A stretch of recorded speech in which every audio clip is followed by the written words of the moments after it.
Oke guys, kali ini saya akan membuat tutorial untuk menginstal aplikasi Anki di Chromebook. Oke, sebelum kita memulai tutorialnya, kalian aktifkan dulu untuk Linux-nya.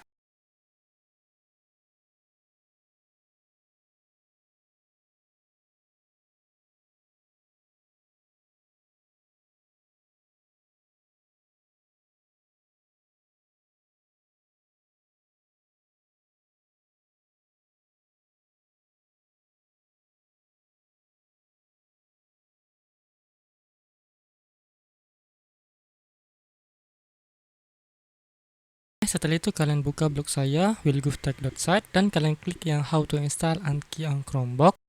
Lalu untuk filenya bisa kalian download di link ini.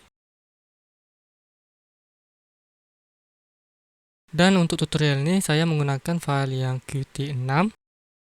Oke, setelah kalian selesai download filenya, lalu kalian buka file,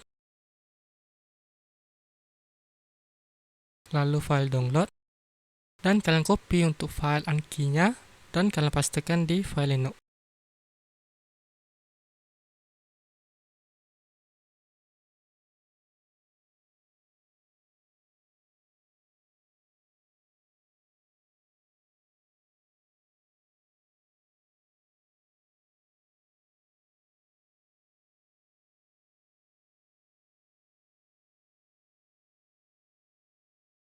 Oke, setelah itu kalian kembali lagi ke blog saya dan kalian copy script satu persatu dan kalian pastikan di terminal Linux.